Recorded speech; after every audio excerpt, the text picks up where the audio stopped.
AEW President Tony Khan has reacted to the fan backlash in the wake of the company airing the all-in footage featuring the fight between Jack Perry and CM Punk live on Dynamite. There were a lot of reactions to it. Fans, seemingly for the most part, were very unhappy with the company doing this for different reasons, obviously, but Tony Khan has reacted to it. We're going to take a look at what he said, break it down, and tell you what is to follow in this ever-changing situation between AEW and CM Punk that we just cannot seem to stop talking about. We're also going to be talking about Adam Copeland giving some insight about his future and when he may retire and why that date may be coming sometime very soon. All that much more coming up in this video, so be sure to smash that like button, subscribe, and hit that notification bell so you get notified whenever a new video is released. All right, let's start with Tony Khan, president of AEW. Fans have been talking online for about a week now about the Jack Perry CM Punk footage that was aired last week on Dynamite. Many fans have called out the company and this as a promotional tactic, and it didn't really yield the results that many people thought it would. They popped about an 800,000 something rating, so it wasn't the million number that people were speculating it would be, but my view, if you go back and watch my content from last week, I said that they would probably get somewhere between 800,000 to 900,000 people watching live. Anyway, so Tony Khan has reacted, and here is what he has to say about the fan backlash. And it's exactly what you would expect Tony Khan to say. When he was asked about whether he thought the airing of the all-out footage was the right call, he said, quote, "I think it made a lot of sense. We've seen the Young Bucks change a lot. We saw them get really dark during the retirement run of Sting. They've only gotten darker and more twisted, and that's why they felt like they should play the tape." So Tony Khan keeping kayfabe alive and well, as he does in most of his interviews, and saying that, look, this is not my thing. This is the Young Bucks thing, because they, in the storyline, they are the ones who decided to play the tape. They are the ones who have the power to play the tape. They are the ones who asked for the time to play the tape, and it is their call. So, you know, we know that playing the tape in real life was Tony's call. That is what's been reported. That's what everyone has kind of agreed on, that after the CM Punk interview with Ariel Helwani, that Tony was pretty upset, and he wanted to use this as a way to kind of try to win some goodwill back with fans, show the tape, be transparent. However, one could argue that it backfired. Not in my view, it did. I don't think that the tape, or the video, I should say, itself was needed for the segment they were trying to do. I think they could have accomplished much more doing the exact same segment that they did, where the Young Bucks call out CM Punk inadvertently, right? They call out CM Punk. They don't mention his name, but they talk about what he did, because that, to me, was more powerful than when they actually played the tape. Because the tape in people's minds had been built up to being this massive thing that, you know, was never going to live up to the hype that people gave it. You know, people wanted blood. People were like, oh, man, this is the smoking gun that got Punk fired. And it's one of them. But if we're being honest, right, you know, it's only a part of that whole equation. And people were disappointed. And people were kind of like, okay, that's it. And that was always going to be the case. Like, the time to play the tape and publish that was probably back when the All-In incident happened. That way people could see it, and the discourse would have been right then and there, instead of now some, 6, 7, 8, 9, whatever months later.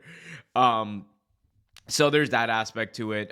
Tony, as far as Tony's answer goes, I mean, this is him keeping in line with what he usually does. He tries to keep the focus on the storylines and keep kayfabe in these interviews when he's talking about these types of situations. He has yet to publicly comment on CM Punk outside of that one promo that he cut when Punk got fired. And it was not a promo. It was a statement, I should say, that he cut when Punk got fired on the Collision right before All Out 2023.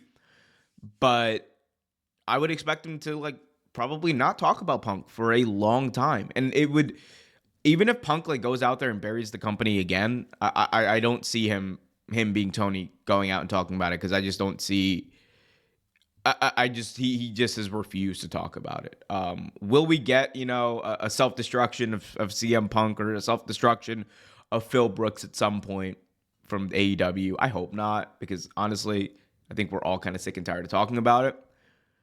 But not going to end there, because Tony Khan did have more to say when he was talking about this tape in terms of Jack Perry. So here's what he said, quote, "It was fascinating to see after the tape played the reaction Jack Perry got in New Japan. He got a reaction of a superstar. That is not altogether unexpected, and it's something very interesting and perhaps a side effect of this." So that was Tony, if you read between the lines there, being pretty transparent for one of his interviews about what the intent or what the, I should say, stated intent of this video was. And that was, in a way, to help build Jack Perry back up. And he said it right there. When he said that that's not altogether unexpected and perhaps a side effect of this, I mean, he's basically telling you that, yeah, one of the reasons we decided to play this was we thought it would be a cool way to get heat on Jack Perry, a cool way right before, especially a show in Chicago that he was going to be at New Japan. So I think this is Tony's way of kind of, explaining away that a bit and saying that, look, whatever you think about the tape, whatever you think, Jack Perry's reaction, though, and it was interesting to see, like, that man was booed out of the building. Everything that he did was hated, and he got a reaction. And I don't care what anyone says. The best thing that you can have, whether you're a face, heel, or otherwise, best thing you can have when you go out there is a reaction. Because no matter what, that means people are going to keep coming back to boo you. People are engaged. People, like, look at John Cena. I'm not comparing Jack Perry to John Cena. It's just an example. But look at John Cena.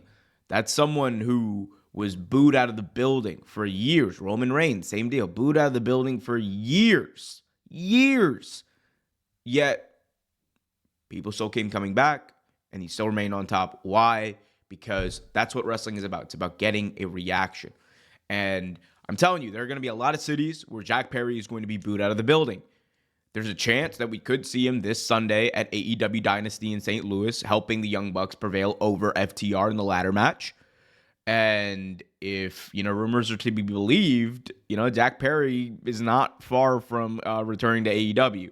They still kind of have to explain away the whole ripping up of the contract thing, but we'll have to see. But I don't know. I mean, if I've always stated that, I have said this since the video dropped. If there's one good thing to come out of this, it is that hopefully this can uplift Jack Perry a bit and make him into a bigger star than he was just a few months ago. Because honestly, the heel stuff with him, while I enjoyed the twist, and I still enjoy him in the ring. I think Jack Perry in the ring is a great wrestler. The character, though, has just not been there. So we'll see what happens there. But that was Tony Khan reacting to the All In incident. Let's move on and talk about one of AEW's biggest stars, that being the Adam Copeland. So Adam Copeland was recently on a podcast with Brandon Walker where he was talking about the possibility of retiring. And here's what he said, quote, I've lived a lot more life. As strange as it sounds, it actually does add to your utility belt out there. As a performer, any kind of performer, whether it's a musician writing music, whether it's an actor, and they got to dip into some place of their actual self to pull off a character. Can't read today. It's the same in wrestling. I think that more than anything, it is what I've noticed in coming back. And some of the skill set that I got in acting, I did in those 9 years off. I did, I think, over 100 episodes of television in that time that I got retired. So you kind of try and pull those things back with you. He went on to say in this quote, when he was talking about, being one of the older guys. And I feel like that's the biggest difference. I might not be as fast as I used to be, but I feel like mentally I'm better than I've ever been. And I think that is why a guy like Tom Brady keeps going. Yeah, well, mentally I'm better than I've ever been, and I see the game better than I've ever seen it. I think that's the struggle. And that's kind of how I feel. But I'm also a realist. And I don't want to be the guy who sticks around to the point where a young guy looks at the sheet and goes, okay, I got to wrestle him tonight. I don't want to be that guy. I want young guys to be excited if they're going to hop in there with me. So I figure maybe I got a year and a half left, and I know, or, give or take, said Copeland. Okay. So as I fumbled through that, you probably could make it out that, look, Copeland right now feels like he is mentally better than he's ever been. And he mentioned Tom Brady, who's the prime example of this. Tom Brady's athleticism, you could argue it was never there, but obviously waned over time, and that happens to wrestlers as well. When you throw yourself at the ground for 20 years, you're going to feel the impact of that. But with Copeland, like, he feels right now that he is, obviously like on another level when it comes to him understanding what wrestling is, how to get a reaction, and how to help these young guys get over. I think that is something that he's very good at. That is something that he has practiced in, and that's something that I think was a bit of a mission statement of his when he came to AEW that he wants to achieve, and he wants to wrestle a lot of these guys. I remember being there in the post Wrestle Dream media scrum, and like that was the vibe. He said, like, I'm here to help, and I'm here to wrestle some of the best wrestlers in the world. And you gotta love that mentality of that guy. You gotta love him being, obviously like ready to put himself out there and share that knowledge, and also understanding that, he ain't no spring chicken. And that was the interesting thing there when he said, he's got give or take a year and a half left. I think like that probably confirms one thing that people have been speculating about, which is his contract. And again, confirm, I should not be using that word, but loosely, that he probably signed like a 2-year deal with AEW. Because 18 months, that's just about, 2 years to the day he debuted in the company. And, given that,